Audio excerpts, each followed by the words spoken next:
Hello, everyone, and thank you for watching this webinar on how to create a billing and coding policy manual.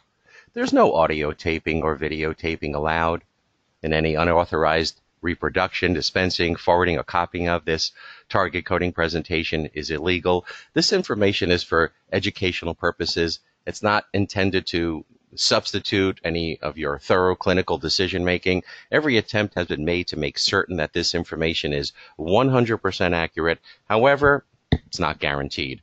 A little bit about myself before we get going. My name is Dr. Marty Kotlar. I'm the president of Target Coding.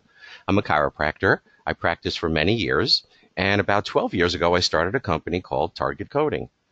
I'm a certified professional compliance officer. I'm a certified billing and coding specialist. That's what all those letters are after my name. And I consider myself kind of unique. I've been doing this a while, consulting, helping thousands of doctors and staff members across the country. So yes, I'm a chiropractor, but most chiropractors are not certified compliance officers. Most certified compliance consultants are not chiropractors. So I take a little bit of a unique approach to helping doctors maximize reimbursement, make sure you're not leaving any money on the table, and you're doing everything compliantly, or you're making good faith attempts to do the right thing. I've written many books and training manuals on billing, coding, and documentation. My areas of expertise include compliance as it relates to HIPAA and Medicare. I continue to write articles for Chiropractic Economics. I've been writing articles for them for many years, and other journals too, other state association newsletters, and I'm a guest speaker at many chiropractic conferences nationwide. Hey, those of you listening to this presentation, if your organization, state association is looking for a guest speaker on compliance as it relates to billing, coding, documentation, let us know. Maybe we could work something out. Typically, I can get a sponsor, so it makes it very inexpensive for everyone. All right, so let's get going. Here's my first question to everyone. Why do you even need a coding and billing policy manual? You know, is this one of those things? Okay, Dr. Kotlar, here's another one of those things that we have to do. You don't have to do this. This is being proactive. I think it's an excellent thing to do. Now, if you've had issues with staff, if you've had issues with patients, if you've had issues with insurance companies, if you've had issues with state boards, it's a great thing to do to have a billing and coding policy manual, because once you have a strike against you, you need to be making, now it's not an option. Once you have one strike against you, now everything has to become official. See, if you aren't proactive, and let's say you get a strike against you, and you don't do anything, and then you have a second strike against you, now your license could be taken away. So you don't want to play around with that. So this is about being proactive. There are certain insurance plans like Medicaid in the state of New York. Anyone listening to this presentation from New York and you treat Medicaid patients, it's mandatory. There are certain plans, certain states that require that you have a billing and coding compliance plan. And others say it's voluntary. So, but why? Here, for staff. Your staff members want organization. They want leadership. Your staff, they want to work in an ethical, trustworthy environment. For the doctor, a custom policy, it gives you your opportunity to explain to the world. If anybody came knocking on your door, again, this is something that you're creating internally. You're creating your policies and procedures in your practice, and you're following them. This is your, some people call them standard operating procedures. So if you're accused of doing something incorrect, you can go, whoa, time out. Look, we got everything officially done here. So for the doctor, this gives you your opportunity to explain what you do and why you do it. For example, you adjust full spine, but you're only billing 98940. That looks weird. If you don't explain it, if you don't have a written policy on that, it looks weird. Doctor, I'm looking at your notes like this is a state board, an insurance company investigator. Doctor, you're adjusting the cervical, the thoracic, the lumbar, the sacrum, the pelvis, but you're only billing 98940. What? Why? Well, are you down coding, right? Next, for insurance companies, state boards malpractice. It gives you an opportunity to prevent audits. It could mitigate fines. Here are the three essentials for a billing and coding policy manual. You need to have Official, written, formal policies and procedures. Some of you are going, oh boy, formal, I'm a very, relaxed chiropractor, and I just, I'm very mellow, and, I just take things, very easy, and I'm just kind of lazy a little bit. I have to create policies, and you don't have to do any of this, but it would be a good thing if you don't want to do it, hire somebody to do it for you. It's all about protecting your practice. This isn't about, giving you, oh boy, here's more work. This is about, like if you have life insurance because you care about your family, that's being proactive, This is about, do you care about your home and your family? Do you have homeowners insurance? This is what billing and coding policy manuals that are optional in the sense, are for people that are proactive, that have life insurance just in case something happens to their family. They have homeowners insurance just in case that their home gets burned down or gets taken away in a hurricane or there's some sort of damage. Having auto insurance is, to protect you and your family. Having a billing and coding policy manual is protecting your practice. So policies, procedures, staff trainings, record reviews. So here, I'm going to give you a sample right now. Here's a sample policy. This is the one right out of my policy and procedure book that we sell to doctors all over the country, and the ones that we give to our members that are gold members. Here's policy 1.1. Here's the policy. The backbone of any compliance manual is reviewing and monitoring components. Without them, we would not know if we were being successful. Therefore, our policy will be to perform periodic patient reviews. That's the policy. What's the procedure? The record reviews will consist of blank number of patients every blank months and will focus on the following. And this is how we track it. This is how we do our audit reviews with our clients. We have a checklist, yes, no, maybe, yes, no, and then we score it at the end. Hopefully you're scoring at least an 80%. Here's another policy. We advertised in this webinar that we were going to be actually giving you policies. I've been to other webinars and seminars where they say, well, we're going to give you something, and they never give it to you. So this is an actual policy. Put it in your manual on staff training. This is just a portion. Here, billing and coding compliance training is essential. 3 hours per year is what the OIG, Office of Inspector General, recommends. Therefore, what's our procedure? We're going to provide all employees with billing and coding training. Topics will include record keeping, Medicare. If you don't see Medicare patients, that's okay. You could still put together a very simple billing and coding policy manual. This is our training log that we use. How about background checks? Do you have to check on your employees? Do you have to do a background check? What is a background check? What constitutes a background check?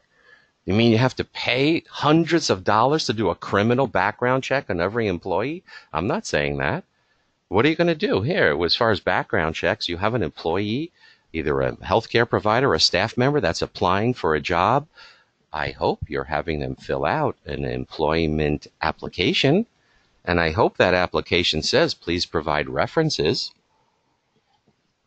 And I hope you're calling those references, even though they could be plants, right? Why would a potential applicant give you a reference of someone that is going to say something negative, right? Just that would be kind of unusual. So I would still recommend you call the references just to get a little feedback, just, make sure the telephone numbers were correct. That's part of a background check. Contact the references. Like I said, most people applying for a job, they're going to give references that are going to give them nice words. But this is part of some of the things we do for our clients. Some of our clients go, that are in our gold and platinum levels. We interview for you. So I called a couple of the references. I have a doctor that was hiring an associate doctor to work in the practice. So I called the references on the potential new applicant. The first reference I called, I said, hi, I'm calling to speak to you about Dr. So-and-so. He put you guys down. This is another facility. He put you guys down as a reference. They said, oh, wow, that's interesting. You could hire him. Yeah, he's he's a nice guy, but if you hire him, he's going to be violating our agreement. And if you hire him, we're going to be suing him and you. So whoa. That was an eye-opener. Look at social media pages, criminal background check, maybe. Depends on the situation. We have tons of situations that we get presented with, and some we go, no, not necessary to do criminal. Oh, wait, that one? Yes. Check their license, CE requirements. Number 6 is mandatory. Here's mandatory. Even if you don't put together a billing and coding policy manual, number 6 is mandatory if you see Medicare patients. So if you see Medicare patients, every staff person and doctor that has anything to do with Medicare billing, coding, and treatments, that person's name has to go into the exclusions list. Write this down. exclusions.oig.hhs.gov. You see it there? exclusions.oag.hhs.gov. Go to that website, put your name in, and anybody in your practice, staff, yes, office managers, yes, any billing people, any outside billing agencies, anything to do with billing and coding Medicare, staff, doctors, office managers, put those names into the website and search to see if they've been excluded. You see, if Douglas Godfrey came to your office applying for a job and you were going to have him see Medicare patients or have anything to do with Medicare patients, and look, his name pops up, you cannot hire him. If you hire him and Medicare finds out, you'd have to give all the money back and you'd have some hefty fines and penalties. Don't mess around. Here, this is a chiropractic practice settles a case involving an excluded individual. This is a chiropractor. I forgot what state. I think it was somewhere in the Northeast. Chiropractic entered into an agreement, $7,000 fine by the OIG because this practice was employing an individual that was excluded. It revealed that the office manager and a chiropractic assistant provided items to the practice's patients that were billed to federal health care programs. Don't mess around. Not worth it. It's just not worth it. It's simple. So the OIG, I mentioned the OIG, Office of Inspector General. They oversee Health and Human Service. That's part of the Health and Human Services. And they are, OIG wants to make sure that nobody's ripping off these federally funded programs. That's what the purpose of the OIG is, to protect federally funded programs. Chiropractic is included with federally funded programs. And they've put out some reports. This is not good for PR. This is not good optics for the chiropractic profession, this report. So, again, being proactive, having written billing and coding policies and procedures. What about Stark and anti-kickback? The Stark law. That's, you're not supposed to refer patients to another facility that you have ownership in for DHS. What about the prompt pay laws, right? Can you give patients discounts? What about the Stark law? The anti-kickback statute. You're not supposed to pay people for referrals like a runner or a body shop or an attorney. Prompt pay, can you give patients discounts? These are all things that should be part of your billing and coding policy manual, especially if you see Medicare patients. Most of the chiropractors in our profession see Medicare patients. I would say 80% of the doctors in our profession see Medicare patients. Now, some of you might only see 1 or 2, but you still count to seeing a Medicare patient. Even if you see 1 Medicare patient, you should have policies and procedures on how you take care of Medicare patients. And it's simple. We're not talking about a 300-page manual. Our policy and procedure manual, our simple billing and coding policy and procedure manual for a typical chiropractic practice seeing up to 300 patients a week, is only about 25 pages. It's not a huge item. So we go over deductibles, co-pays. These are for, staff members should know that you're supposed to be collecting the full deductible, full co-pays, co-insurance. A lot of staff members get hired and the doctor isn't collecting co-pays and deductibles, so that staff member thinks it's okay. If the doctor's doing it, I know staff members, they get hired by a doctor. that's in practice 12 years. And the staff member comes on board, and this staff member thinks, well, this doctor's been in practice 12 years, pretty successful, sees 300 visits a week, must be doing everything right. Ah, that's funny, right? You know that's not the case. So a staff member comes on board, there's no deductibles or copays or being cut in half or coinsurance. You know, the patient's coinsurance is $80, but they're only saying, you know what, just give us 20 because that's what your card says. See, that's what some staff members can think is normal and legal. So a couple other things, additional essentials, you should name someone. A compliance officer. If that term scares you, then don't call it a compliance officer. Somebody has to be in charge. Office manager, compliance officer, executive director, practice assistant. Somebody needs to be in charge. Now, doctors. Now, wait, staff members listening to this. You might not want this responsibility. Be honest. Tell the doctor or the business owner, I don't think I should be doing this. I don't feel qualified. I don't think it's right for me. Doctors, if you don't think you have a staff member qualified, then doctors, you name yourself the compliance officer. Make sure you have open lines of communication. How do problems happen? Like there's a doctor that had to give money back, got fined nearly $80,000 because he was giving free electrical stim to Medicare patients.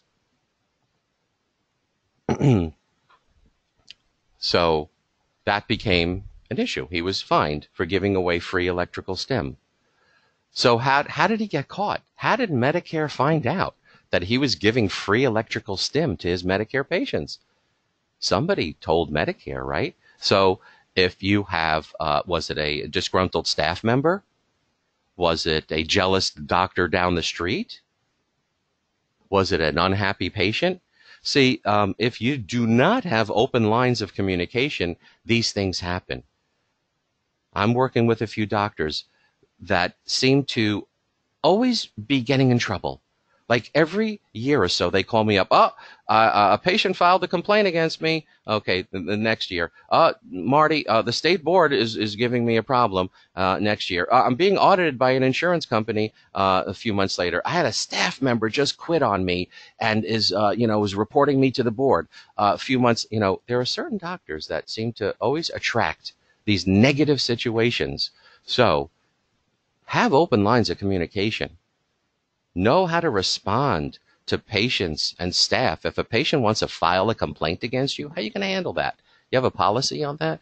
These are all things that, I'll take a chance. I'm going to drive 90 miles an hour on the highway. Most people don't get caught. You're right. The speed limit is 70. A lot of people going 80 and 90. Most people don't get caught. It's up to you. Do you want to gamble and be that person that doesn't get caught? That's fine. Or you want to just drive the speed limit. You want to go 70 and that's it. Now, most of you go 72 to 75. There's that low risk. It's probably not a big deal. Depends on what you do. Forms, you need forms. You need to have good forms. All right, so I'm going to go over my 9-step action plan with you right now. Step 1, get proactive. You hear this is all about being proactive. And you would think chiropractors would be proactive, but I could tell you, 70% of the chiropractic profession does not have a HIPAA compliance plan and does not have Medicare. Does not have a HIPAA compliance plan, and 70% of the doctors at least I talk to, do not have a policy and procedure on billing and coding. So we have 70% of the profession that touts prevention, that talks about wellness and preventing problems, but you don't do it yourself. Look in the mirror. Take a look at your practice. What are you doing to prevent problems? Now, are you the type of practice that you always want to deal with acute care, or you want to be proactive and work to make things, prevent things? So get proactive. Step 2 is for staff. Staff, make sure the new patient signs all the forms before you bring the patient back in to introduce the patient to the doctor. Make sure all the forms are signed. I can tell you this is a big problem with a lot of staff members. And when I review notes, Like, your office may be next, those of you listening. Doctor, staff, those of you that are clients of Target Coding, you've sent me your items to review. Now I'm going to be looking at all the forms. And if I find forms that have not been completed properly, I'm going to report the staff member to the doctor. I'm not going to tattletale. I'm just going to say, hey, Dr. Smith, do you know that your front desk, Sarah, is not having the patient fill out the forms? So get the forms filled out. Doctors, now it's your turn. Number 3, you better review all the paperwork before you go into the room to talk to the patient. Review all the patient paperwork. If the patient checks, I have ulcerative colitis or asthma, and you don't see that on their forms, and you just glance over it, and that could be a problem. So get the forms out of the way. There's a lot of forms. We sell forms, by the way. If those of you that are interested in our forms, we think we have the best forms in the industry. They come to you digitally, or we can mail you the disc, and they're all in Microsoft Word. So the top of every form says Main Street Health and Wellness. You highlight that, you delete it, you put your stuff in on every form. You get HIPAA forms. Got to have HIPAA, right? Do you have a HIPAA form for every new patient? I would say 99% of you listening to this webinar are saying, yes, we have new patients fill out our HIPAA form. Great, I'm proud of you. Have you ever read it? Doctors, have you read your own HIPAA form? Staff members, have you read the HIPAA forms? Are your patients reading the HIPAA form? I was just dealing with a doctor not too long ago. He said, again, we do a forms review for many of our clients. Some doctors, I actually come to your office and do a site visit. And this is about being proactive. I'm reading the doctor's HIPAA form. I see all this dental information in it. I said, Doc, did you read the form? Nah. Where'd you get this form? He tells me his brother-in-law is a dentist. He just took his brother's form. Doctor didn't read it. The chiropractic CAs never read the HIPAA form. Everybody's just signing a dental form in a chiropractic office. So if anybody wants our HIPAA form, just send an email to amy@targetcoding.com, amy@targetcoding.com. She'll send you our HIPAA form. Okay, step 4, review the policies from the insurance companies you bill the most. So a lot of you listening to this collect a lot of money from Blue Cross Blue Shield, whether it's Anthem from many parts of the country. In New Jersey, it's Horizon. New York, Empire Blue Cross Blue Shield. There's Highmark Blue Cross Blue Shield. There's Care First in Maryland, right? There's Regents, right? They're all over the country. If a lot of you are collecting a lot of money from Blue Cross Blue Shield because it's the dominating plan in many states and in many practices. Have you ever looked at their policy on chiropractic? You better, because if you're accused of wrongdoing, it's because you didn't follow the policy. And they're all different. Members of Target Coding, here's another reminder. My staff keep telling me to do this. At every seminar, at every webinar, my staff keep handing me notes.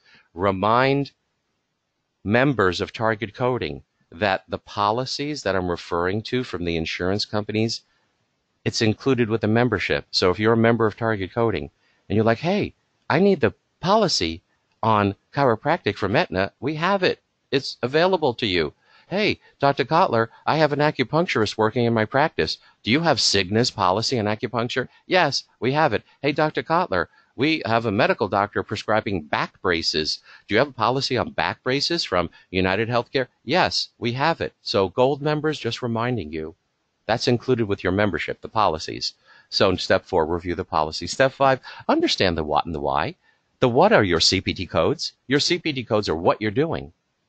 98940, what's that? That's a CPT code. What did you do? A chiropractic adjustment. 97012, what did you do? That's mechanical traction. So your CPT codes are what you're doing. Your diagnosis codes are why you're doing them. M99.01, oh, that's a subluxation in the neck. Okay. So we're going to pair the 98940 with a neck subluxation. Mechanical traction, maybe the patient has cervical disc degeneration.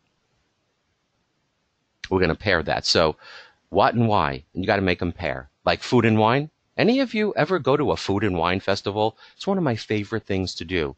I love to see how other people who are experts in wine and food compare. Just like people are intrigued with my expertise with pairing CPD codes and diagnosis codes, I know it's not as sexy as comparing $1,000 bottle of red wine to some, crazy $300 steak. I know that sounds more appealing, wine and red meat, but I'm an expert in pairing CPD codes and diagnosis codes, and I actually wrote a book on it. Here's an excerpt of the book. So those of you interested in learning how to pair properly, so this is what you should do. Buy my book, make a lot of money because you're pairing your codes properly, then go to the Food and Wine Festival and spend $1,000 on a bottle of red wine. Because my book will, make you more money. Okay, step 6, do a self-test on your notes. Showed you how to do that. Step 7, always keep learning. I'm proud of you. Those of you listening to this webinar, I'm sure there's many other things you'd rather be doing, but I'm proud of you. Always keep learning. You should always keep trying to improve how you can help more patients. Always keep learning how to improve patient care. Step 8, put together a simple policy manual. That's what we just did today, pretty much. I went over that with you. Step 9, conduct regular staff meetings, specifically with staff members that do your billing, especially to the companies you bill the most, back to insurance collections. If you are getting, here's my I call this the 35% rule. If you're collecting more than 35% of your income from one particular insurance company, you must do a deep dive. If you don't want to hire us to help you with that, do it on your own or find someone else. Do a deep dive into that plan. And there's many things you can do. When I say deep dive, I'm not talking about, oh, we're getting paid, that means everything's okay. No. Get together with staff. Get together with your billing people. Take a look at what you're collecting, what you're not collecting. See if you're creating any quote-unquote patterns in billing. Like a lot of doctors, they'll bill insurance companies because they know they'll get paid. Oh, 12 visits, we'll bill 12. Oh, they pay for this code, we'll just bill this code on every visit. Oh, they pay for extremities. Oh, isn't it funny? The insurance companies that pay for extremities, ironically, all these patients that are coming in with this plan have an extremity problem. Isn't that convenient? So do a deep dive into that. And if you're using a billing company, do spot checks. I'm working with 3 audits right now where billing companies were adding codes and modifiers that the doctor did not authorize. The doctor got audited. Oh boy, problems. Do this just in case you got that knock on the door, right? So you could SWAN. Anybody hear of SWAN? There's my favorite acronym right now. SWAN, SWAN. That means to sleep well at night. This is all about sleeping better at night. All right, so I just want to thank everybody for attending. We're going to get to questions and answers in a couple of minutes. Here's my contact info. Those of you that don't know what I look like, there I am. There's my direct email, website, telephone number. We're on all social media platforms. Follow us on Instagram and Twitter. Like us on Facebook. Check out our YouTube channel. Those of you that like this webinar and you're like, hey, I would like my boss or my coworker to listen to this. In 24 hours, this webinar is going to be posted to the Target Coding YouTube channel. Share it with everyone. Besides these webinars, we do seminars, we sell videos, we do on-site consulting, we offer memberships. Hey, you could even hire us for an hour if you'd like. We sell forms and letters and templates. We install HIPAA and Medicare compliance plans. Let's talk about seminars. Look at this. For the past 12 years, I've done land seminars. I've decided I want to do a seminar on the ocean. So we're doing a cruise seminar. It's coming up soon. March 28th, we are all leaving. We have about 30 cabins taken already. There's a few left at a discounted rate. So, leaves March 28th from Fort Lauderdale. You get credits, 8 CE credits. I'm doing 2 mini 4-hour seminars on the ship, 7:30 in the morning till 11:30 in the morning. You're done by 11:30. You got the rest of the day to go enjoy. All right, so what else could I tell you? This is our Smart Choice program. Again, back to SWAN, sleep well at night.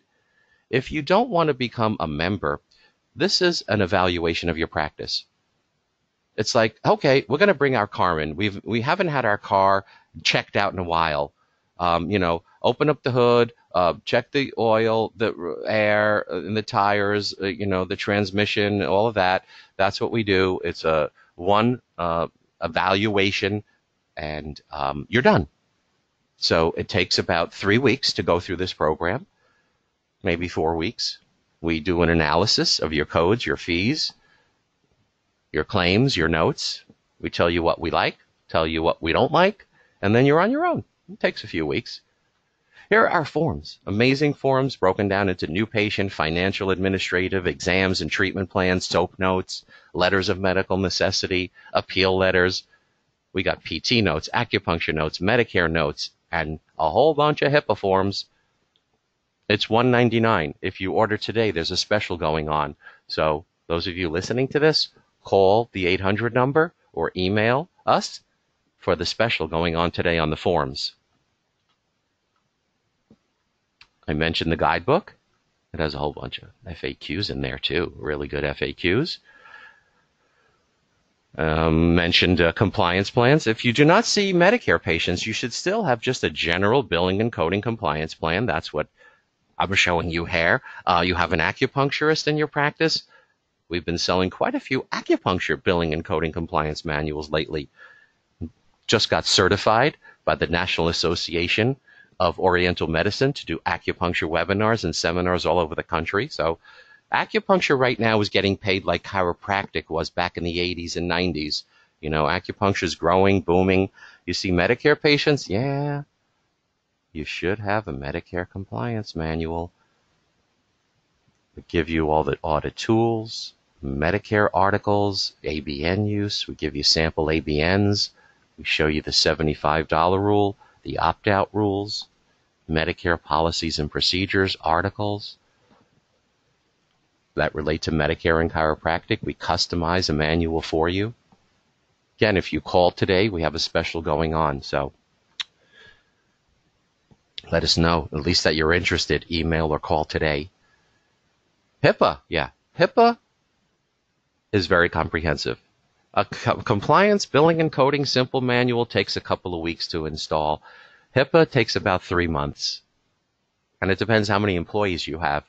With compliance plans, it doesn't matter how many employees you have. With HIPAA, it does, because each person has to get registered. We have memberships. We have a basic membership, $99 a month. Like I'm doing a webinar later today. The fee is $199. If you become a member of our basic membership, the live webinars are included. So you see how it could be very beneficial. The cost of one webinar is the cost for the entire month. So you might as well at least sign up for 1 month and check us out. Take a little test drive. You'll love our services. Most do. Again, I want to thank everybody for attending. I hope you learned a lot. Let's go take a look and see what questions have come in.